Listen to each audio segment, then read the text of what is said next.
Assalamualaikum warahmatullahi wabarakatuh. Perkenalkan, nama saya Nadif Febriansa. Saya berasal dari XID18. Pada kesempatan kali ini saya akan melakukan video pemeriksaan atau video perlakuan dari APN, yaitu asuhan persalinan normal dari kala 2 hingga kala 4. Selamat menyaksikan. Pada pemeriksaan kala 2 kita harus memperhatikan beberapa ciri-ciri yang dialami ibu, yaitu yang pertama adanya dorongan atau rasa ingin mengejan, kemudian adanya rasa ingin keluar atau buang air besar atau tekanan pada rektum dan vaginanya, kemudian perineum yang terasa menonjol, yang terakhir pembukanya vulva dan sphincter ani. Kemudian kita bisa lakukan persiapan alat-alat. Kemudian kita bisa lihat di sini terlebih dahulu alat-alat yang akan kita gunakan. Pertama kita bisa ambil ampul terlebih dahulu dan kita bisa membuka ampulnya terlebih dahulu. Setelah itu kita bisa menggunakan pakaian penutup dan celemek atau penutup dari baju khusus untuk melahirkan. Kemudian setelah itu kita bisa cuci tangan berdasarkan WHO, sama seperti yang sudah semester 1 kita lakukan, yaitu ada 6 langkah tersebut dengan menggunakan sabun. Setelah itu kita bisa menggunakan dari handscoon satu tangan terlebih dahulu, yaitu tangan kanan.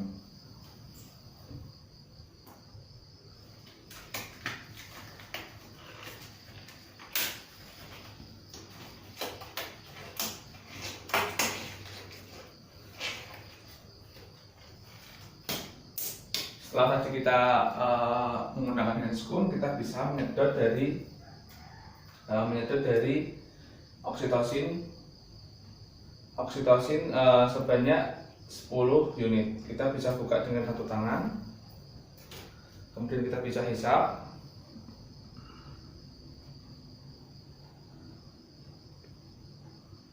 Setelah itu kita bisa tutup kembali dengan menggunakan satu tangan. Kemudian kita bisa buang. Kita tadi sedot oksitosin selama sebanyak 10 unit, kita bisa lakukan pembersihan pada daerah vulva dan daerah perineumnya secara aseptis dari atas ke bawah. Setelah itu kita bisa buang. Kemudian pada sisi satunya juga dari atas ke bawah. Habis itu kita buang. Kemudian kita bisa lakukan pemeriksaan pembukaan, itu apakah pembukaannya sudah penuh atau belum. Ini adalah manekin yang sudah saya siapkan dengan menggunakan 2 jari. Umumnya kalau 2 jari saya seperti ini adalah 3 cm. Kita bisa masukkan. Mohon maaf ibu, mungkin adalah suara nyaman. Kalau misalnya sudah membuka seperti ini maksimal, berarti itu dia pembukaannya sudah pembukaan 10 cm. Kemudian kita bisa periksa juga ketubannya bagaimana. Jika ketubannya sudah pecah, kita biarkan, tapi jika ketubannya belum pecah, kita lakukan sedikit pembukaan seperti itu. Selanjutnya, tadi setelah kita melakukan vaginal torsi, kita bisa mengganti handscoon terlebih dahulu. Kemudian kita bisa lakukan pemeriksaan DJJ. Pada saat relaksasi kita periksa bagaimana iramanya, kemudian heart rate-nya jumlahnya berapa, kita bisa sampaikan. Jika normal, kita bisa sampaikan kepada ibunya bahwa janinnya sehat. Kemudian pembukanya juga sudah lengkap. Kemudian kita bisa lakukan persiapan berikutnya, yaitu memasang handuk.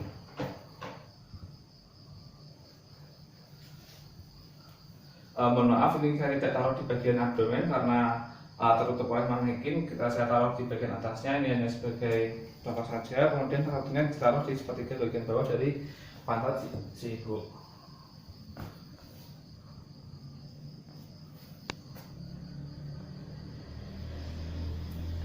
Kemudian kita bisa ganti handscoon lagi kalau misalnya tadi kita merasa tindakan kita kurang aseptis. Kemudian bisa dilanjutkan dengan melaksanakan bimbingan pada ibu. Nanti kita bisa bimbing ibu, ya bu, nanti kalau misalnya ada rasa kenceng-kenceng, ada rasa kontraksi, itu nanti ibu mengejan ya bu ya. Mengejannya jangan di tenggorokan saja, tapi pada bagian perut ya bu. Kemudian setelah itu kita bisa pegang pada kurang lebihnya bagian seperti ini. Ini saya posisikan ya, kalau misalnya nanti keluarnya seperti ini, Bu, ini kepalanya sudah keluar, hampir keluar ya Bu ya, kurang lebih 5-6 cm nya. Kemudian bisa saat nanti bisa mengejar lagi ya Bu ya. Nah, kemudian kita dengan menggunakan handuk tadi, kita bisa menekan dari perineumnya agar tidak terjadi robekan yang hebat. Kemudian saat ini bisa menahan kepala bayi terlebih dahulu agar tidak keluar terlalu cepat. Kemudian pada saat bayi keluar dari mulut rahim, mulut vagina, kita bisa lihat apakah ada usus yang melilit atau tali pusat melilit di leher. Jika tidak, kita bisa lanjutkan. Nah, saat sudah lebihnya keluar seperti ini, kita bisa pegang pada bagian bitemoralnya, di parietalnya, mohon maaf. Nah, kemudian Bu, bisa dikontraksikan lagi Bu, bisa mengejar kontraksi. Nah, nanti kalau misalnya sudah, kita bisa arahkan ke arah bawah dan bagian distal. Dan nanti kita bisa pegangin secara perlahan, hingga bayinya nanti keluar secara sempurna. Nah, kita bisa lihat nanti yang pertama keluar adalah bagian bahu pada bagian anteriornya, baru nanti bagian posterior, kemudian pantat dan seterusnya.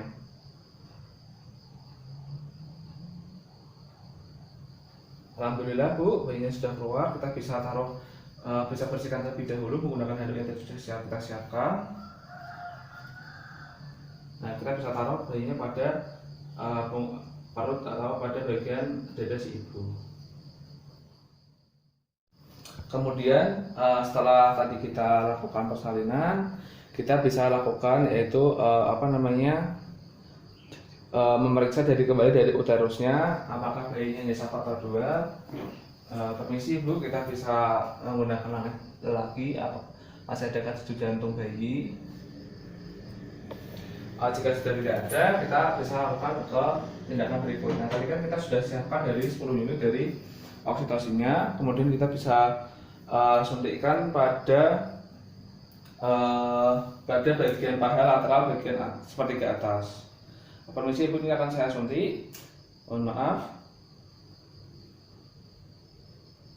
Pada intramuskuler kita bisa tusukkan, kemudian kita injeksikan.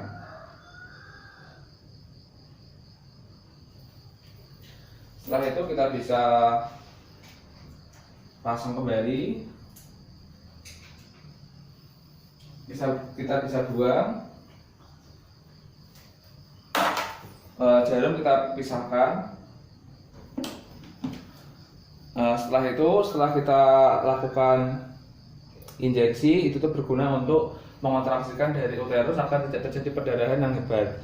Setelah itu kita bisa lakukan pengekleman dari tali pusar bayi 3 cm dari pusar bayi. Permisi.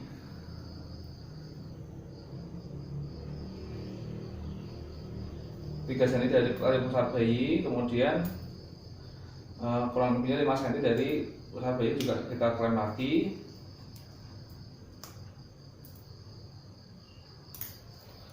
Setelah itu kita bisa gunting pada bagian tengahnya.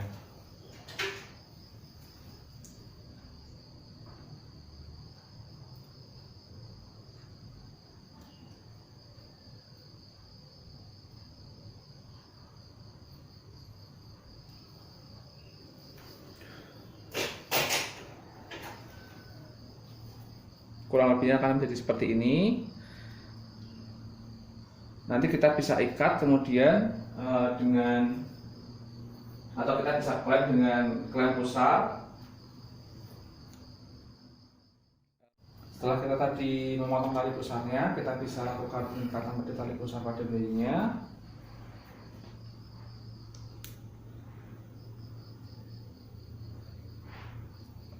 Untuk zaman sekarang biasanya udah ada klem khusus buat tali pusar karena keterbatasan bahan, kami menggunakan alat seadanya. Kemudian kita bisa potong.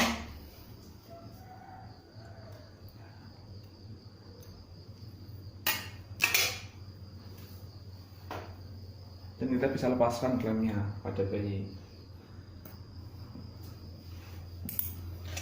setelah itu kita bisa letakkan klem pada pusar ibu kurang lebihnya 5 cm dari vulva, kurang lebihnya seperti segini. Kita bisa lepas yang bawahnya.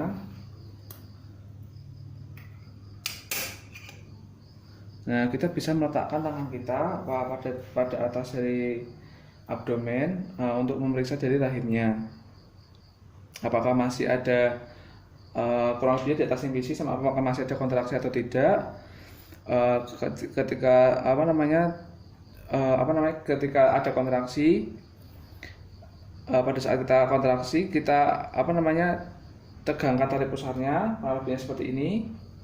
Jangan kita tarik, tapi kemudian sambil tangan yang satunya mendorong terus ke arah depan belakang, kurang lebihnya sekitar beberapa menit, nanti akan keluar dari plasentanya.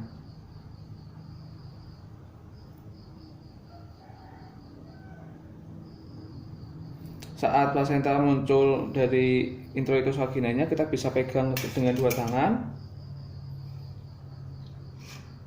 Dan kemudian kita bisa letakkan ke wadahnya.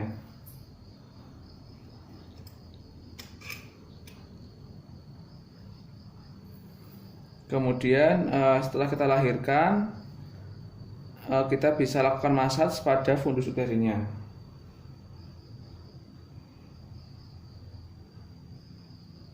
Kemudian kita pastikan juga apakah masih ada massa yang tersisa atau bagian dari plasenta yang tersisa. Jika sudah tidak tersisa, kemudian kita bisa jahit pada bagian perineum yang tadi robek. Seperti itu. Kemudian kita bisa lakukan evaluasi terlebih dahulu kemungkinan laserasi pada vagina dan perineum. Setelah itu kita bisa bersihkan dan rapikan.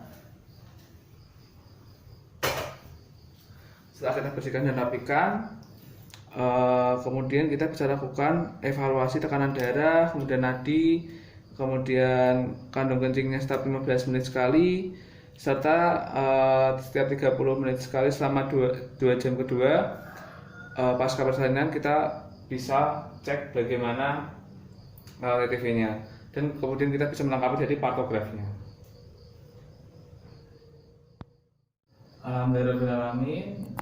Pemeriksaan skill atau penanganan dari APN asuhan persalinan normal telah selesai. Mohon maaf jika terdapat banyak kekurangan, mohon masukannya. Wassalamualaikum warahmatullahi wabarakatuh.